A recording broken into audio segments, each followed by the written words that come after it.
Hello दोस्तों, नमस्कार। स्वागत है आपका आपके अपनी YouTube channel Mithun educational and welfare trust में। दोस्तों, आज का हमारा विषय है शब्दों का विभाजन प्रयोग के आधार पर। लेकिन दोस्तों, अभी पिछले वीडियो में हमने पढ़ा था कि रचना के आधार पर। ठीक है दोस्तों, तो रचना के आधार पर रूढ़ शब्द, यौगिक शब्द और योग रूढ़ शब्द, इन सब चीज़ों को हमने पढ़ा था। लेकिन दोस्तों, इसमें एक चीज़ थोड़ा सा उसमें छूट गई थी, तो उस टॉपिक को हम पूरा करना चाहते हैं। तो वो टॉपिक है दोस्तों, जो हमारे यौगिक शब्द के अंतर्गत वो आता है, जिसको हम उपसर्ग और प्रत्यय कहते हैं। प्रत्यय तथा एक आप लोगों ने सुन रखा होगा समास।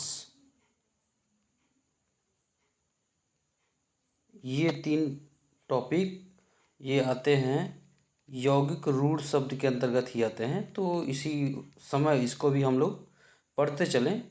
तो आज हम इसी में आज स्टार्ट करेंगे हम प्रत्यय शब्द क्या है, इसके उदाहरण क्या हैं, कितने प्रकार के होते हैं इत्यादि। ठीक है दोस्तों, तो आइए चलते हैं आगे वीडियो पर। सबसे पहले दोस्तों, सामने आता है हमारा शब्द की रचना। थोड़ा सा डिटेल जान लेते हैं। तो यदि हम डिटेल में आते हैं तो देखते हैं कि जो छूटा था वो देखें हम कि वर्णों के सार्थक समूह को हम लोग क्या कहते हैं, शब्द कहते हैं। जैसा कि पिछली वीडियो में हम लोगों ने पढ़ा था। ये केवल थोड़ा सा रिवीजन है दोस्तों, और कुछ ऐसा नहीं कि हम दोबारा इसी वीडियो पढ़ रहे हैं। व्युत्पन्न के आधार पर शब्द के तीन भेद होते हैं। नंबर एक रूढ़, यौगिक, योग रूढ़, ये तीन होते हैं। ठीक है, मूलतः शब्द के दो ही भेद होते हैं, रूढ़ और यौगिक।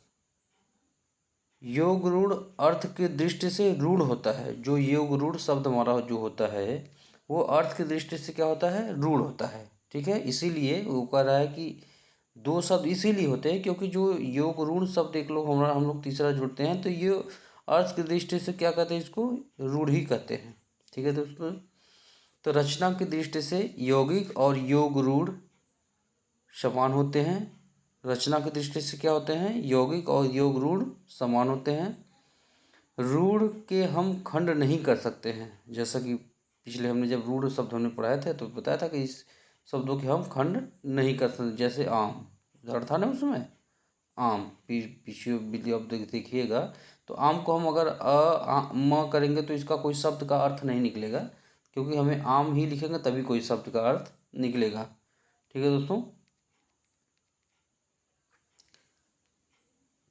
रूढ़ के हम खंड नहीं कर सकते हैं, अतः रचना में यौगिक ही रह जाते हैं। अतः रचना में यौगिक ही रह जाते हैं जिनसे हम शब्द रचना कर सकते हैं।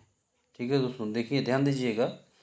यौगिक शब्दों की रचना तीन प्रकार से होती है। कितने प्रकार से होती है, तीन प्रकार से होती है।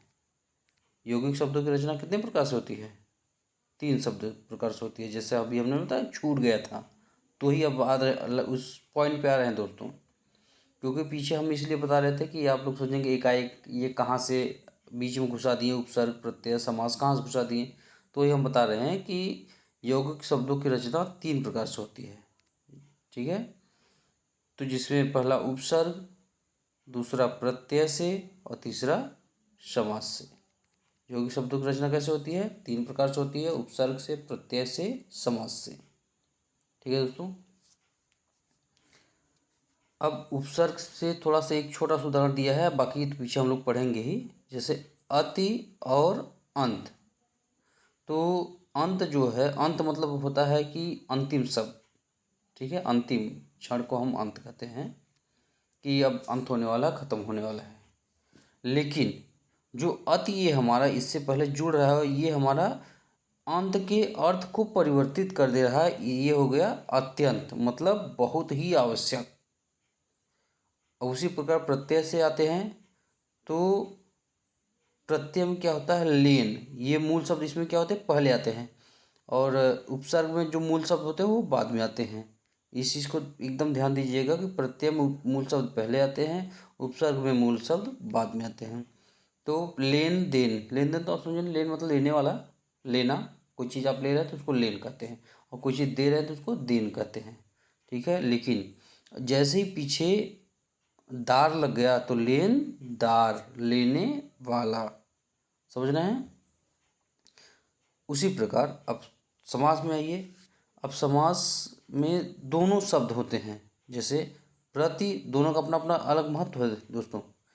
प्रतिदिन मतलब, प्रति मतलब रोज, और दिन मतलब आप तो समझ ही रहे हैं दिन। प्रतिदिन मतलब प्रत्येक दिन, जब ये दोनों आपस में मिलते हैं तो ये यौगिक शब्द बन जाते हैं। ठीक है दोस्तों।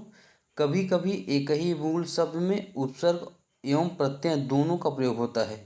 कभी कि अमूमन हम लोग देखते हैं कि एक ही मूल शब्द में प्रत्यय और उपसर्ग दोनों का प्रयोग होता है। वह शब्द क्या है, जैसे जैसे हमने एक शब्द लिख दिया मूल शब्द तंत्र। तंत्र मतलब होता है कोई जैसे जादू टोना हो गया, तंत्र विद्या नहीं हो गई, वो हो गया। या तंत्र मतलब होता है कि शक्ति की, आपके पास कौन कौन से तंत्र उपलब्ध हैं, वो भी हो गया। ठीक है दोस्तों। लेकिन अब इसके पहले स्व लग गया तो स्वतंत्र मतलब आदमी स्वतंत्र था, लेकिन अगर इसके ता लग गया तो जो ये स्व लगा है आगे, आगे जो स्व लगा है तो उस वह उपसर्ग हो गया, और पीछे जो ता लगा है ये प्रत्यय हो गया, तथा बीच में ये तंत्र जो है मूल शब्द हो गया। ठीक है दोस्तों। तो टोटल मिलाकर हो गया स्वतंत्रता, इसका अर्थ परिवर्तित हो गया दोस्तों। उसी प्रकार आगे आते हैं। कभी कभी दो प्रत्ययों का एक साथ प्रयोग किया जाता है। प्रत्यय मतलब जो हमेशा पीछे रहते हैं उसको हम प्रत्यय बोलते हैं दोस्तों, ध्यान दीजिएगा। और जो आगे रहते हैं, आगे लगते हैं, उसको हम उपसर्ग बोलते हैं। जैसे समझ, समझ मतलब आप लोग समझ रहे हैं दोस्तों, समझना होता है। लेकिन पीछे इन्होंने लिख दिया दार और पीछे लिख दिया ई, अब क्या हो गया, जैसे समझदारी, समझदारी मतलब बुद्धिमानी। ठीक है दोस्तों। अब आगे चलते हैं दोस्तों। अब आते हैं मेन जो हमको पढ़ना है, ये सब तो उदाहरण थे। अब आते हैं मेन जो हमको पढ़ना है, तो वो पहला स्टार्ट करते हैं उपसर्ग से दोस्तों। ठीक है। तो उपसर्ग पे यदि हम आते हैं तो उपसर्ग किसे कहते हैं, पहले ये देखते हैं। उपसर्ग दोस्तों, उप और सर्ग, जो उपसर्ग हमारा ये शब्द है, यह दो भाग में, दो शब्दों से मिलकर बना होता है। पहला उप और दूसरा सर्ग। ठीक है दोस्तों। उप का अर्थ होता है समीप और सर्ग का अर्थ होता है सृष्टि। समझ रहे हैं दोस्तों। उप का अर्थ होता है समीप और सर्ग का अर्थ होता है सृष्टि करना। उपसर्ग का मतलब होता है कि समीप का अर्थ होता है कि किसी शब्द के समीप आकर एक नया शब्द बनाना। ठीक है दोस्तों। जैसे उप मतलब समीप आकर, सृष्टि मतलब जैसे सृष्टि की रचना नहीं की जाती है तो नया, जैसे नई सृष्टि की रचना की जाती है, नए लोक का जन्म होता है, तो उसी प्रकार इसमें भी वही भाव लिया गया है कि किसी शब्द के समीप आकर एक नया शब्द बनाना ही उपसर्ग है। ठीक। जैसे तंत्र, वही अभी उदाहरण हमने पढ़ा है तंत्र। लेकिन जैसे ये तंत्र मतलब वही आपने बताया था कि तंत्र विद्या एक होती है जादू टोना की, एक होता है तंत्र मतलब हमारे पास क्या क्या तंत्र उपलब्ध है, शक्ति। लेकिन जैसे ही ये स्व आगे लग गया तो ये क्या हो गया, स्वतंत्र। तो उपसर्ग लगते ही अर्थ में परिवर्तन हो गया। तो वही ये कह रहा है कि किसी शब्द के समीप आकर नया शब्द बनाना ही उपसर्ग है। ठीक है दोस्तों। अब आगे जाते हैं। जो शब्दांश शब्दों के आदि में जुड़कर उनके अर्थ में कुछ विशेषता लाते हैं उन्हें उपसर्ग कहते हैं। समझ रहे हैं दोस्तों। जो शब्द शब्दों के आदि में जुड़कर उनके अर्थ में कुछ विशेषता लाते हैं उनको हम उपसर्ग कहते हैं। जैसे हार, ठीक है दोस्तों। हार शब्द का अर्थ होता है पराजय। हार शब्द का क्या अर्थ होता है? पराजय। परंतु इसी शब्द के आगे यदि हम प्र लगा दें, जैसे इसी शब्द के आगे, जैसे हार हमने लिखा है, हार, ठीक है दोस्तों, इसका मतलब होता है पराजय। ठीक है दोस्तों। लेकिन इसके आगे यदि हम लिख दें प्रहार, प्र लिखने से क्या हो गया? ये प्रहार। प्रहार मतलब क्या होता है दोस्तों? प्रहार मतलब हमला करना। हमला करना, किसी के ऊपर यदि हम हमला करते हैं तो उसको हम लोग क्या कहते हैं? प्रहार कहते हैं दोस्तों। तो अर्थ में परिवर्तन हो गया दोस्तों। परंतु इसी शब्द के आगे प्र शब्द जोड़ने से उसके नया शब्द बन जाता है, जैसे प्रहार, प्रसहार, जिसका अर्थ होता है चोट करना। इसी तरह आ जोड़ने पर आहार हो जाता है, जैसे हार में अ जोड़ देंगे आगे तो हार से आहार हो जाएगा। ठीक है दोस्तों। सम जोड़ने से संहार, जैसे हम लोग जैसे हार है, हार में सम जोड़ दें, सम, तो उसको क्या कहते हैं? संहार। तथा वी जोड़ने से बिहार, बी जोड़ने से बिहार इत्यादि शब्दों का निर्माण होता है। उपयुक्त उदाहरण में प्र, अ, सम और वी का अलग अलग, ठीक है दोस्तों, अलग अलग कोई अर्थ नहीं है। इस शब्दों से हमने क्या देखा है कि जो हमने प्र लगाया, अ लगाया, सम लगाया, वी लगाया, इनका अलग से कोई अर्थ नहीं है। इसका अर्थ तब है जब ये हार के साथ जुड़ रहे हैं। परंतु हार के साथ, शब्द के साथ आदि में जुड़ने से उनके अर्थ में इन्होंने परिवर्तन कर दिया। इसका मतलब यह हुआ कि यह सभी शब्दांश जो हैं, यह ऐसे शब्दांशों के उपसर्ग कहे जाते हैं। ठीक है दोस्तों। कैसे साबित होता है कि ये उपसर्ग हैं? क्योंकि उनको लगाने से उनका अर्थ परिवर्तित हो जाता है दोस्तों। अब दोस्तों ये देखते हैं कि हिंदी में प्रचलित उपसर्गों को निम्नलिखित भागों में विभाजित कीजिए। अब कितने भाग होते हैं उपसर्ग के? कुल होते हैं 5 भाग। 5 हिस्सा, 5 तरीके से हम उपसर्ग को देखते हैं। नंबर 1 संस्कृत के उपसर्ग, नंबर 2 हिंदी के उपसर्ग, नंबर 3 उर्दू के उपसर्ग, नंबर 4 अंग्रेजी के उपसर्ग, नंबर 5 उपसर्ग के समान प्रयुक्त होने वाले संस्कृत के अवयव। ठीक है, जो उपसर्ग के समान प्रयुक्त हो। अब सबसे पहला हम आते हैं संस्कृत के उपसर्ग। अब दोस्तों संस्कृत उपसर्ग से क्या मतलब है दोस्तों? ऐसा उपसर्ग जो संस्कृत से संबंध रखता हो। ठीक है दोस्तों। जैसे अधिक, जैसे श्रेष्ठ, ऊपर, बुरा, हीन इत्यादि। अब इसमें क्या है? अति प्लस अधिक बराबर अत्याधिक।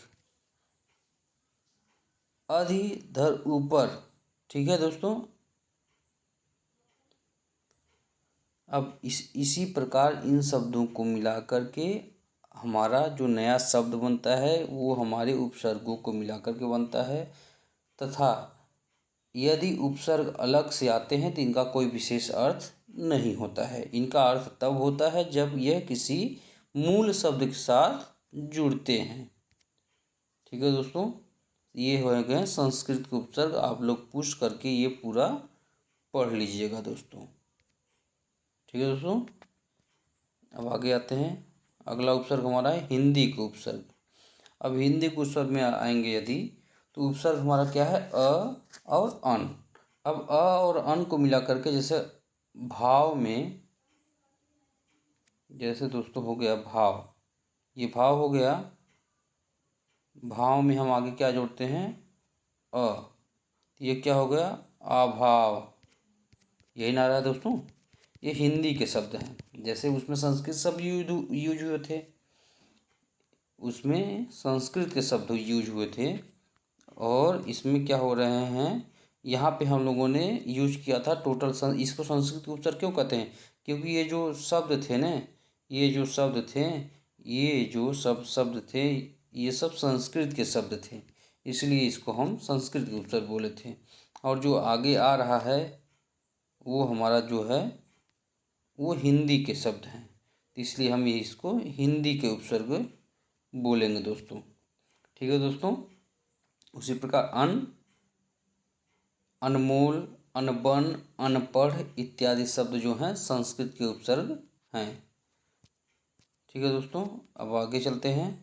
नेक्स्ट हमारा वीडियो वो है अंग्रेजी से बनने वाले उपसर्ग। अब इसमें ऐसे शब्दों का प्रयोग होगा जो इंग्लिश शब्द से लिए गए हों। जैसे इसमें सब एक उपसर्ग है, इसमें डिप्टी एक उपसर्ग है, वाइस एक उपसर्ग है, जनरल एक उपसर्ग है, चीफ एक उपसर्ग है और हेड एक उपसर्ग है। अब इसमें क्या होते हैं, अब इनका अर्थ क्या होता है। जैसे सब का मतलब होता है अधीन या नीचे, डिप्टी का मतलब होता है सहायक, वाइस का मतलब होता है सहायक, जनरल का मतलब होता है प्रधान, चीफ का मतलब होता है प्रमुख, हेड का मतलब होता है मुख्य। अब इन्हीं शब्दों का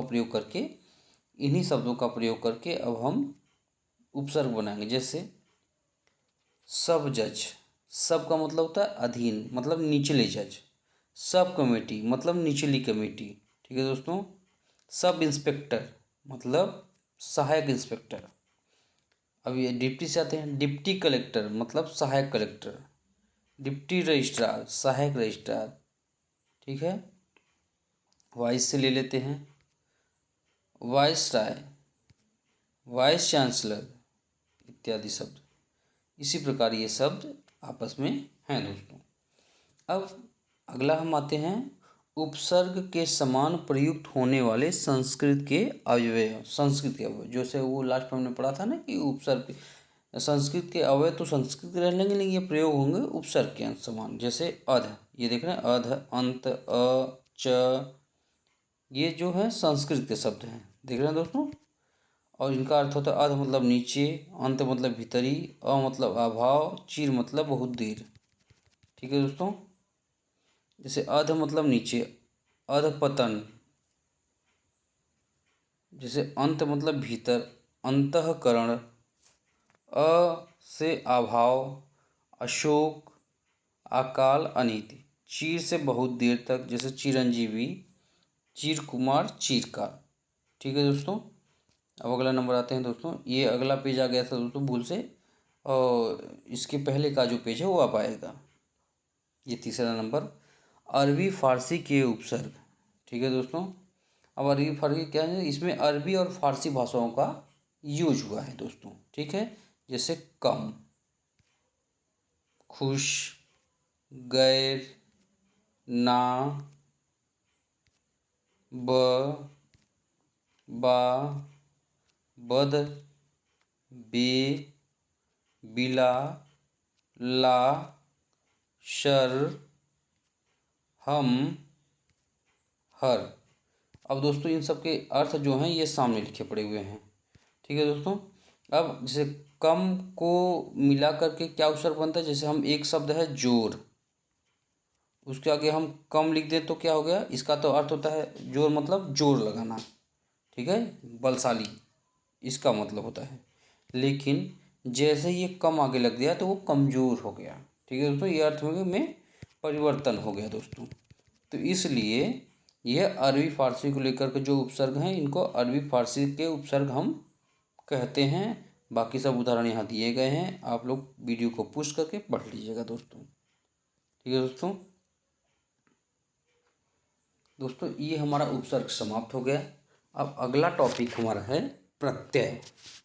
प्रत्यय क्या होते हैं, प्रत्यय की परिभाषा क्या है, प्रत्यय के उदाहरण क्या हैं इत्यादि सब दोस्तों।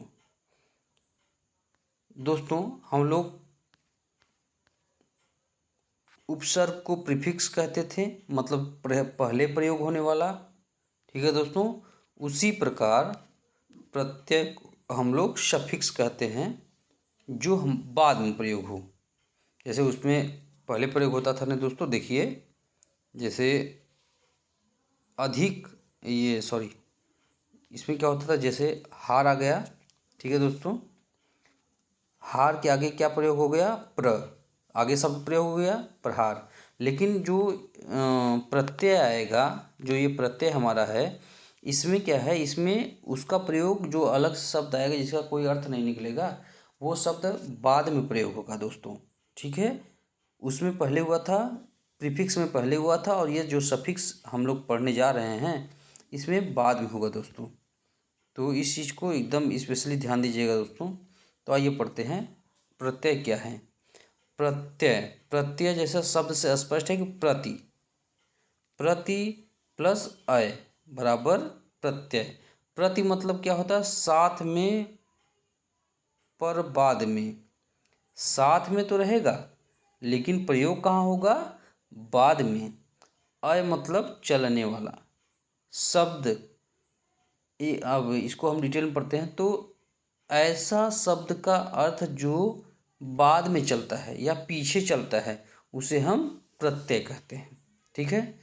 या जो शब्दांश शब्दों के अंत में जोड़कर उनके अर्थ में विशेषता या परिवर्तन ला देते हैं उसे हम प्रत्यय कहते हैं। जो शब्द शब्दों के अंत में जोड़कर अर्थ में विशेषता या परिवर्तन ला देते हैं उनको हम प्रत्यय कहते हैं दोस्तों। जैसे दयालु, इसमें दया एक शब्द है, पर इसमें लास्ट में क्या जुड़ गया, लू। तो लू जुड़ने के नाते यह दयालु हो गया है दोस्तों, ठीक है। अब अगला चलते हैं दोस्तों। प्रत्यय का अर्थ कुछ भी नहीं होता है और न ही इनका प्रयोग स्वतंत्र रूप से किया जाता है। अब एक पॉइंट ये भी पढ़ें दोस्तों, प्रत्यय का अपना कोई अर्थ नहीं होता है और इसका प्रयोग स्वतंत्र रूप से नहीं किया जाता है, क्योंकि इसका प्रयोग यदि हम स्वतंत्र रूप से कर देंगे तो इसका कोई अर्थ ही नहीं निकलेगा, ठीक है। प्रत्यय को हम दो भागों में बांट सकते हैं।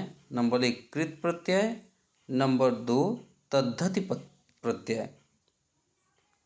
अब वे प्रत्यय जो धातु में जोड़े जाते हैं उसे कृत प्रत्यय कहते हैं।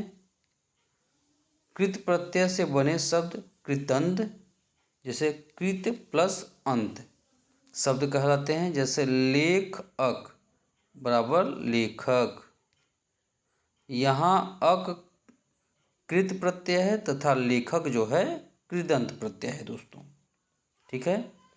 अब अगला लाइन आते हैं, वे प्रत्यय जो धातु को छोड़कर अन्य शब्द जैसे संज्ञा, सर्वनाम, विशेषण इत्यादि में जुड़ते हैं तद्यति प्रत्यय कहलाते हैं, ठीक है दोस्तों। तद्यति प्रत्यय से बने शब्द तदिन्तात शब्द कहलाते हैं। जैसे सेठ, आनी, सेठ एक शब्द हो गया, आनी एक शब्द हो गया बराबर सेठानी। यहाँ आनी जो है तद्धातु प्रत्यय के रूप में काम करता है, ठीक है दोस्तों। अब दोस्तों आगे चलते हैं, ये वीडियो इसमें तो नेक्स्ट। अब कृत प्रत्यय, सबसे पहले जो हमने अभी पढ़ा हुआ था ना कृत प्रत्यय किसे कहते हैं, तो आगे आते हैं कृत प्रत्यय के उदाहरण। अब इसमें देखते हैं कृत प्रत्यय क्या है, जैसे अक, और उसके बाद इसका मूल शब्द क्या है, लेख या पाठ या क्री या गय। अब इसको मिलाकर के हम लोग कैसे बनाएंगे, जैसे ये अक जो है ये पहले प्रयोग नहीं होगा, ये सब होंगे बाद में प्रयोग, ठीक है दोस्तों। जैसे आगे लिखा है लेख, अब जो अक जब जुड़ेगा प्लस अक तो बराबर क्या हो जाएगा, लेखक, ठीक है दोस्तों, बराबर हमारा लेखक हो जाएगा। इसी प्रकार हमारे अन्य भी उदाहरण दोस्तों इसमें हैं, आप लोग पुश करके अपनी सुविधा के अनुसार इसको पढ़ रहे हैं दोस्तों, ठीक है। अब आगे चलते हैं। तद्धत प्रत्यय जो अभी हमने पढ़ा था, तद्धत प्रत्यय क्या होते हैं। इसका उदाहरण क्या है कि अब देखिए इसमें एक प्रत्यय आ गया आई और शब्द क्या है पछताना जागना।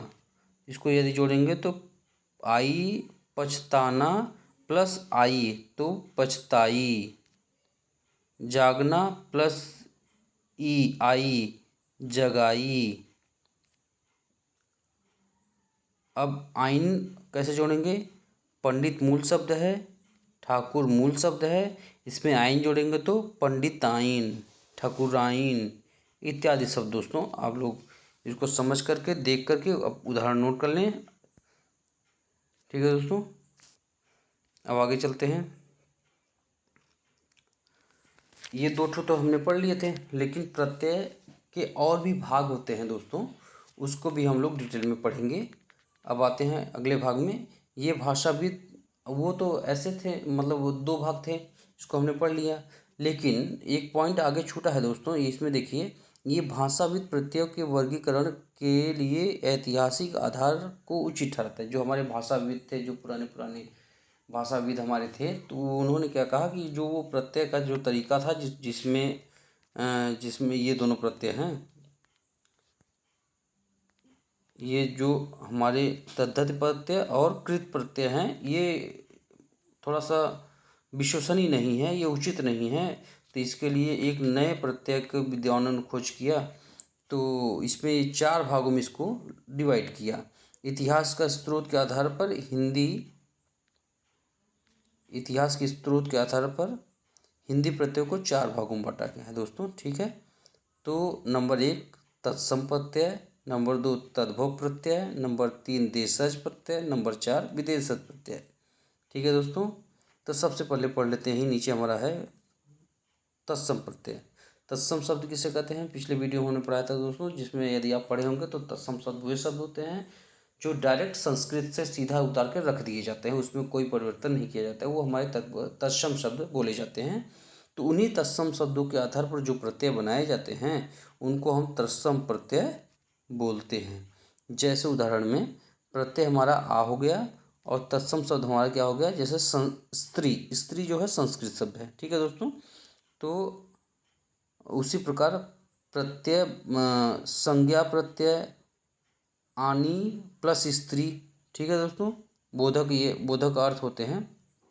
अब देखते हैं आस क्या होता है, आदरणीय, उसके बाद प्रिया, माननीय, सुता, इच्छा, पूजा इत्यादि आदि उदाहरण है दोस्तों। आप लोग उदाहरण देख करके स्पष्ट रूप से समझकर वीडियो आगे बढ़ सकते हैं। अब अगला आता है तद्भव प्रत्यय, ठीक है दोस्तों। अब तद्भव प्रत्यय क्या होते हैं, तद्भव प्रत्यय जो हमारे तद्भव शब्द से बने होते हैं। तद्भव शब्द किसे कहते हैं, तद्भव शब्द होते हैं जो तत्सम शब्द से हमारे संस्कृत भाषा से पैदा होते हैं, लेकिन वो आम बोलचाल में हिंदी में लोग बोलने लगते हैं, जो हमारे अगल बगल बोलने के लिए मिलते हैं, उसको हम तद्भव शब्द कहते हैं। जैसे अगड़, अंतु, ये सब हमारे तद्भव शब्द हैं। अत, आध, आ, ई, आऊ, जिनका कोई अर्थ भी नहीं निकलता, आलू, आरी, आवट, आश, आहट, आहत, इन इत्यादि सब ये तद्भव शब्द हैं। तद्भव शब्द वे शब्द होते हैं जो तत्सम शब्द से या संस्कृत शब्द से लिए जाते हैं, जिनका कोई स्पेशल विशेष अर्थ नहीं होता है दोस्तों। जैसे अंगड़ से यदि हम कोई बोध मिला करके जैसे हम बात करते हैं, प्रत्यय बनाते हैं, तो अंगड़ से बातंगड़, अंतु से रटंतु, घुमंतु, अत से खपत, पढ़त, रंगत, लिखत इत्यादि शब्द ऐसे बना लेते हैं दोस्तों। ये तद्भव प्रत्यय हैं दोस्तों। तो आगे चलते हैं नेक्स्ट वीडियो दोस्तों। उदाहरण को आप लोग रोक करके पुश करके दोस्तों पढ़ लीजिएगा। अगर सभी पढ़ाते चलेंगे दोस्तों तो वीडियो बहुत लंबा हो जाएगा, आप लोगों को बोरिंग होने लगेगी। आप लोग बाकी समझ लीजिएगा। अगर कोई चीज़ नहीं समझ में आता है तो हमारे कमेंट बॉक्स में लिख दीजिएगा, जिसका उत्तर हम निश्चित रूप से देंगे दोस्तों। अगला आता है देशज प्रत्यय दोस्तों। देशज शब्द क्या होते हैं दोस्तों, जो हमारे देश में, सीधी सीधी बात समझिए दोस्तों, जो हमारे देश में बोले जाते हैं, हमारे आसपास पड़ोस में बोले जाते हों, वो हमारे देशज शब्द कहते हैं। जैसे ठेठ में हम लोग जो शब्दों का यूज करते हैं उसको हम देशज का, और विदेशज शब्द क्या होते हैं, जो भाषाएं विदेश से आके हमारे, जैसे हमारे देश में बहुत लोग शासन किए हैं, जैसे अरबी, फारसी, अंग्रेज लोग शासन किए हैं, तमाम लोग शासन किए हैं। तो ये लोग अपनी अपनी भाषाओं को जो लेके आए थे, तो हमारे देश में जब छोड़ दिए तो वो भाषाएं हमारे देश में रह गई। तो उन्हीं भाषाओं को हम लोग विदेशज भाषा के नाम से जानते हैं दोस्तों। तो सबसे पहले आते हैं देशज भाषा। देशज शब्द, पहले देशज शब्द को देख लेते हैं। अक्कड़, अड़, आग, आटा। आटा उटा देखिए दोस्तों, हम लोग आज आम बोलचाल में बोलते हैं कि आटा, ठीक है दोस्तों। ईयल इत्यादि शब्द। अब इन्हीं से बनने वाले अक्कड़ शब्द क्या होता है, घुमक्कड़, पियक्कड़, भुलक्कड़, समझ रहे हैं दोस्तों। अब अर्थ से क्या बनते हैं, अंधड़, भुक्कड़। अब आग से वो क्या बनते हैं, चटाक, धड़ाक, धड़ाका। इसमें सर जो प्रत्यय शब्द हैं वो पीछे लगते हैं दोस्तों, समझ रहे हैं। आटा से खर्राटा, फर्राटा इत्यादि शब्द। ईयल से आइडियल, दढ़ियल, सड़ियल, समझ रहे हैं दोस्तों। अब आते हैं अगले पे विदेशज शब्द। विदेशज शब्द में सबसे पहला है अरबी फारसी प्रत्यय से। अब अरबी फारसी शब्द क्या है, जैसे कार हो गया, खोर हो गया, ईयत हो गया, आनी हो गया, आना हो गया, आ हो गया, गरी, गरी, गिरी, गार इत्यादि शब्द को मिलाकर जो प्रत्यय बनते हैं उसको हम विदेशज शब्द में अरबी फारसी प्रत्यय बोलते हैं। जैसे आ से बनता है सफ़ेदा, खराबा, आना से जुर्माना, दस्ताना, मर्दाना, मस्ताना, जनाना, ठीक है दोस्तों, इत्यादि शब्द। बाकी आप लोग वीडियो को रोक करके, समय का अभाव होने के नाते वीडियो बहुत लंबी ना हो दोस्तों, इसलिए हम उदाहरण को नहीं बता रहे हैं। आप लोग उदाहरण को रोक के पढ़िएगा। जो उदाहरण ना समझ में आए दोस्तों, कमेंट बॉक्स में कमेंट करिएगा दोस्तों, तो हम उसका उत्तर निश्चित रूप से देंगे दोस्तों। अब आगे चलते हैं दोस्तों, वीडियो को बढ़ाते हैं। अगला प्रत्यय है अंग्रेजी प्रत्यय। आपसे हमने दोस्तों बताया था कि हमारे देश में जितने लोग शासन किए हैं सब लोग अपनी अपनी भाषाएं लेके आए हैं दोस्तों। तो उसमें एक अंग्रेज भी शासन किए थे, जिसके जो तो आप हम लोग भी जानते हैं, जिसकी आज़ादी हमें चंद्रशेखर आज़ाद, सरदार भगत सिंह इत्यादि लोगों ने अपनी जान गंवा करके दिलाई है दोस्तों। बड़ा ही अभी जल्दी ही 15 अगस्त गया है दोस्तों। बड़ा मन में जैसे बड़ा उदासी छा जाती है कि हमारे लिए लोगों ने जान गंवाई है। तो ये अंग्रेज लोग हमारे यहाँ शासन किए हैं दोस्तों। तो वही अंग्रेजी भाषा से उत्पन्न होने वाले जो प्रत्यय हैं उसे अंग्रेजी प्रत्यय बोलते हैं। जैसे इज्म, ईस्ट। जैसे ईस्ट आप लोग जान रहे हैं, east west north, east west north south, ये सब हमारी दिशाएं हैं दोस्तों। इज्म वही शब्द है, ठीक है दोस्तों, जिसका मतलब इज्म मतलब वाद या मत होता है, ईस्ट मतलब वादी या व्यक्ति होता है, ठीक है दोस्तों। तो अब इन्हीं शब्द कैसे बनते हैं, इज्म मतलब कम्युनिज्म, बुद्धिज्म, सोशलिज्म, मार्क्सिज्म। अब उसी प्रकार अगर ईस्ट से बनना चाहे तो कम्युनिस्ट, बुद्धिस्ट, मार्क्सिस्ट, सोशलिस्ट, ठीक है दोस्तों। अब आगे चलते हैं। तो यहीं पे दोस्तों हम लोगों का वीडियो समाप्त होता है। वीडियो आप लोग इतना देर तक देखे हैं, जिसके लिए आप लोगों का बहुत बहुत धन्यवाद। हमारी वीडियो यदि आप लोगों की यूजफुल हो और आप लोगों की पढ़ाई में थोड़ा सा भी सहयोग हो पाएगा तो हमारा भाग्य होगा। और वीडियो यहाँ तक देखे हैं तो प्लीज़ वीडियो को लाइक करें, कमेंट करें, शेयर करें तथा चैनल को हमारे सब्सक्राइब करें और बेल आइकन को दोस्तों दबा लें। इसी के साथ आप लोगों को नमस्कार। आज का वीडियो यहीं समाप्त होता है दोस्तों।